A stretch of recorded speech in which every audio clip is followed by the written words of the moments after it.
Hello investors, स्वागत है आपका हमारे चैनल शेयर मार्केट में। बात करेंगे पीएनबी हाउसिंग फाइनेंस के बारे में। जब से आदित्य बुरी लीड और यहाँ पर कार्ली ग्रुप ने इन्वेस्टमेंट करी है, उसके बाद यहाँ पर लगातार अपर सर्किट देखने को मिल रहे हैं। क्या कारण है, वही जानने की कोशिश करेंगे कि क्या अभी भी इसमें बाइंग कर सकते हैं। तो पहले फंडामेंटल चेक करते हैं। कंपनी की मार्केट कैप की बात करें तो 12,841 करोड़ की मार्केट कैप है। करंटली बात करें, स्टॉक ट्रेड कर रहा है 763। ये यस्टरडे का है, अभी तक रिफ्रेश नहीं हुआ है। तो अभी की बात करें तो 800 समथिंग पे ट्रेड कर रहा है। देन 52 वीक लो की बात करें तो 190, हाई की बात करें तो 763। डिविडेंड यील्ड कंपनी की ज़ीरो है। अभी कंपनी के ऊपर कुछ इशू है जिसकी वजह से कंपनी डिविडेंड नहीं दे रही, उसके बारे में आगे बात करते हैं। फेस वैल्यू 10 की है। बुक वैल्यू 527 रुपये की है, काफ़ी ज़्यादा अच्छी है। रिटर्न ऑन इक्विटी की बात करें तो 11%, 15% के पास ये डिसेंट होती है। बट अभी जिस हिसाब से कंपनी, जिन कारणों की वजह से कंपनी इतनी ज़्यादा ट्रेड कर रही है, तो वहाँ पर ये जस्टिफाई करती है। Again return on capital employed भी 8 पॉइंट समथिंग है, कम है। पीई 13 है, जस्टिफाई कर रही है। स्टॉक अभी भी ओवरबॉट जोन में नहीं है। प्रोज अभी तक कंपनी के नहीं आए हैं क्योंकि ये सारे टेक्निकल्स इशू हैं। लेकिन दूसरी साइड बात करें तो कंपनी के जो लिए एफर्ट लिए जा रहे हैं उनकी वजह से कंपनी भाग रही है, उसके ऊपर आगे डिस्कस करते हैं। कंपनी रिपोर्टिंग रिपीट प्रॉफिट, यहाँ पर इसे आप नेगेटिव वे में भी लेके जा सकते हैं, पॉजिटिव वे में। पहली स्टेटमेंट है कि कंपनी रिपोर्ट मतलब कि बार बार प्रॉफिट गेन कर रही है, ये पॉजिटिव साइन है। पर उसके बाद डिविडेंड नहीं दे रही क्योंकि कंपनी अपनी ज़्यादा तो एसेट्स इंक्रीज करने पर ज़्यादा जोर दे रही है, या फिर अपना जितना भी डेट वगैरह है उसे क्लियर करने में। तो ये जस्टिफाई करता है। रिटर्न ऑन इक्विटी कंपनी की यहाँ पर कम है। इंटरेस्ट कवरेज रेशो कम है। डिविडेंड पे आउट कंपनी का बिल्कुल कम हुआ है पिछले 3 साल में। तो ये तो हो गए कुछ नेगेटिव पॉइंट्स। अब बात करते हैं यहाँ पर करंट प्राइस की। तो 840 के पास ट्रेड कर रहा है। 10% का अपर सर्किट लग गया है। पिछले 5 दिन की बात करें तो लगातार यहाँ पर हमें अपर सर्किट देखने को मिल रहा है। 1 मंथ की बात करें तो 1 मंथ में कंपनी ने 130% के रिटर्न हमें दे दिए हैं।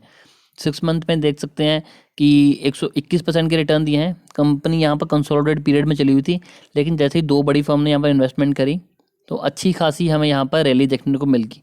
मैक्स चार्ट देखिए, स्टॉक अभी भी अपने ऑल टाइम हाई से नीचे ट्रेड कर रहा है काफ़ी ज़्यादा। तो ये स्ट्रगल तो कर रहा है। अब ये बाउंस बैक जितना हुआ है, कब तक इसे यहाँ तक वापस लेके जाएगा, ये तो देखने वाली चीज़ होगी। बट स्टिल कंपनी अच्छा परफॉर्म कर रही है।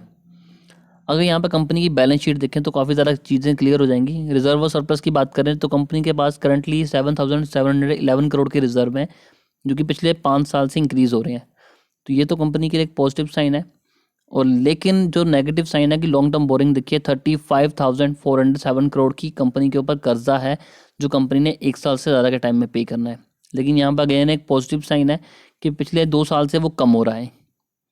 और अगर बात करें शॉर्ट टर्म बोरिंग की, तो वो भी कंपनी के ऊपर 32,328 करोड़ की है। अगेन पिछले 5 साल से कम तो हो रही है, लेकिन अभी भी, सॉरी, पिछले 5 साल से इंक्रीज़ हो रही है।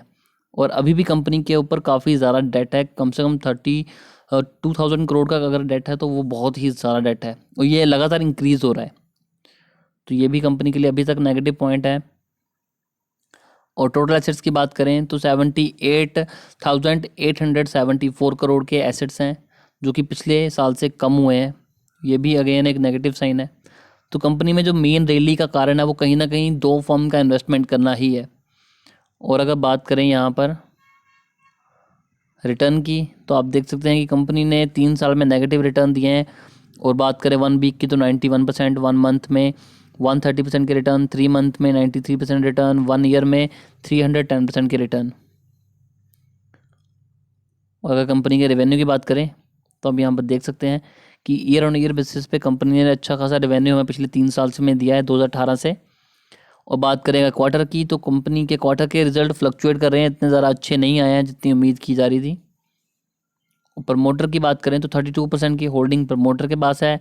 39% की होल्डिंग यहाँ पर है पब्लिक के पास। फॉरेन इन्वेस्टर ने 25% के पास होल्डिंग रखी है, और डीआई ने यहाँ पर 3% के पास। ये स्टॉक थोड़ा सा ज़्यादा रिस्की है। अगर आप इसमें इन्वेस्टमेंट करने की सोच रहे हैं तो बड़ी सोच समझ के कीजिएगा। स्टॉक जिस हिसाब से पोटेंशियल है, स्टॉक आगे जाकर अच्छा काम कर सकता है, लेकिन जो मेन इशू है वो है इसके ऊपर डेट। कंपनी के ऊपर डेट बहुत ज़्यादा है, तो इस चीज़ का ध्यान रखिएगा इन्वेस्टमेंट करने से पहले। बाकी चीज़ें ओवरऑल कंपनी ठीक कर रही है। दो फर्म ने अगर इन्वेस्टमेंट करी तो कुछ सोच समझ के करी होगी, इसको भी आप अपनी नज़र में रख के इन्वेस्टमेंट कीजिएगा।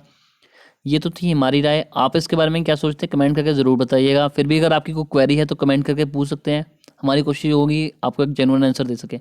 अभी के लिए दोस्तों इतना ही।